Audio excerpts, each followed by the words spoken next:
silence comme seule la guerre en connaît. Attente, angoisse, avant l'assaut.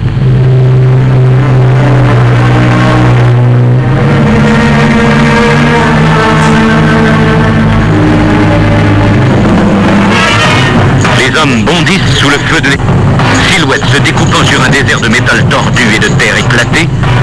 Ils s'offrent aux balles sans aucune protection.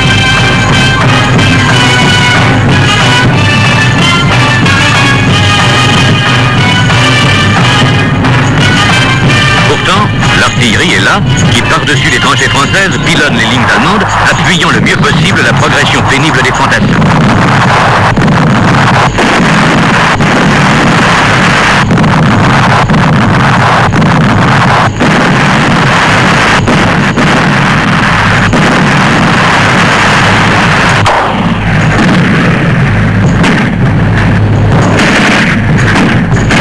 Ces canons, s'ils entravent l'action de l'ennemi, ne l'empêchent pas d'opposer à nos assauts un feu meurtrier qui brise leur élan.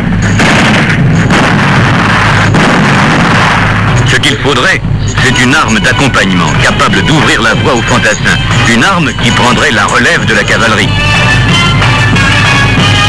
Cette cavalerie dont les charges héroïques et sanglantes sont désormais inutiles, car le cheval n'est plus en mesure de se jouer des obstacles du champ de bataille. Le bouclier sur roue répond en partie à l'impératif de la protection, mais sa lenteur en condamne l'emploi pratique. Cet engin, tout primitif qu'il soit, est en quelque sorte l'ancêtre des blindés. Il amorce l'idée de revêtir d'une carapace les véhicules routiers.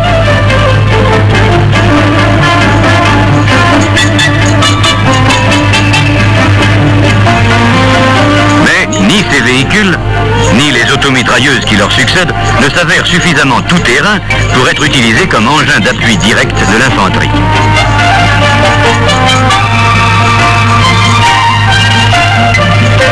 L'univers chaotique du champ de bataille impliquait l'apparition d'un véhicule invulnérable et capable d'évoluer sur tous les terrains. Quant aux camions à patins, autre solution ingénieuse et hardie, ce n'était pas de toute évidence un engin d'avenir.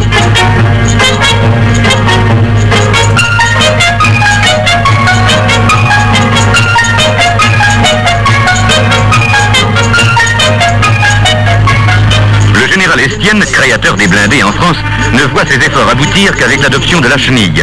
Les chars Saint-Chamond, puis les chars Schneider, offrent enfin à l'infanterie l'aide et la protection d'un engin capable d'écraser et de franchir les barbelés et d'appuyer sa progression avec les feux précis de son canon et de ses mitrailleuses.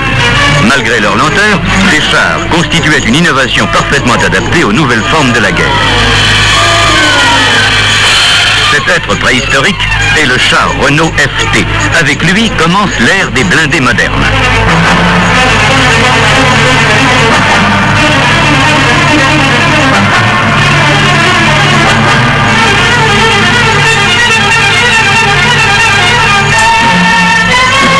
Léger, rapide, étonnamment maniable, le FT possède aussi la faculté de s'ébrouer dans les eaux peu profondes.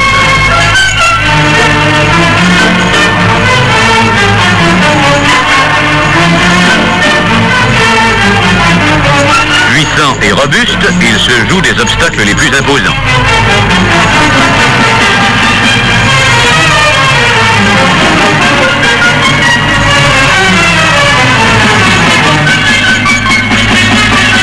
Bien armé, il ne redoute pas les tirs adverses.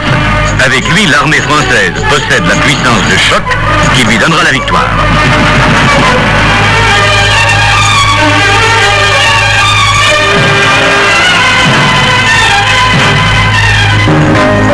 1918, la guerre est finie. Les canons sont devenus muets. Pendant 20 ans, les populations fatiguées vont connaître la paix. On ne veut plus penser à la guerre, on songe au désarmement.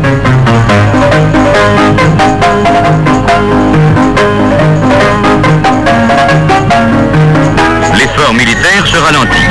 Quelques nouveaux chars et automitrailleuses voient le jour. Mais la structure des unités de chars ne peut bouleverser le concept défensif de la doctrine militaire française de l'époque. De l'autre côté du Rhin, les esprits l'ennemi évolue plus rapidement. Fanatisés par un malade, les Allemands veulent effacer le traité de Versailles. Le réarmement bat son plein. Le spectre de la guerre hante à nouveau l'Europe. Les usines allemandes travaillent à un rythme accéléré.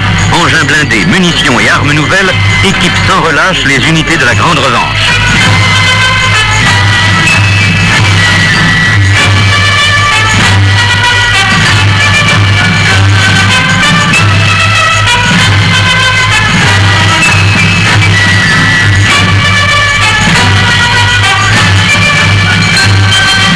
Hitler croit à l'efficacité de l'arme blindée pour mener à bien ses desseins. En 1939, les Panzerdivisionen allemandes bousculent les frontières. Épaulées par l'aviation d'assaut, elles se répandent en Europe.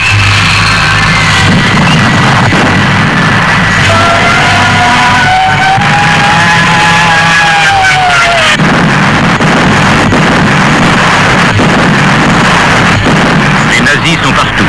Tchécoslovaquie, Pologne, Danemark, Norvège, Hollande, Luxembourg, Belgique enfin. Surprises par la rapidité foudroyante de l'offensive, les populations innocentes s'enfuient devant l'invasion. La France s'efforce de réagir, mais malgré les progrès techniques, malgré les protestations du colonel de Gaulle, malgré la création de la division cuirassée française, la doctrine d'emploi des chars et matériels blindés a fait peu de progrès. Les unités de chars, celles équipées d'automitrailleuses et de chars légers, qui sont restés l'apanage de la cavalerie, après avoir été en grande partie neutralisées en Belgique, ne peuvent livrer que d'héroïques combats d'arrière-garde. Elles demeurent impuissantes à freiner la ruée des blindés allemands.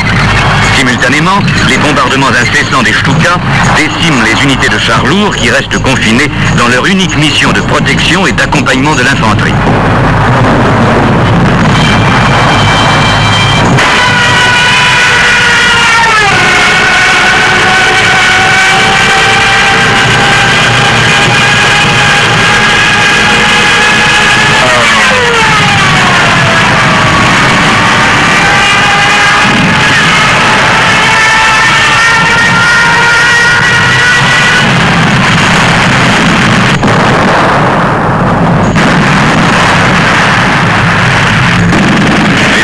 Franchissent le Rhin, puis la Meuse, et progressent profondément en territoire français.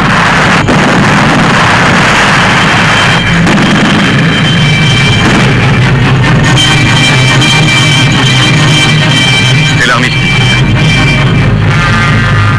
Mais le pays n'est pas perdu. Tandis qu'en Angleterre, en France même, dans la clandestinité, on lutte, en Afrique du Nord, l'arme blindée se reforme. Dans des usines reconverties ou installées à la hâte, on travaille dans la fièvre pour équiper de nouvelles unités. Avec l'aide matérielle des Alliés, l'arme blindée reconstituée est revalorisée.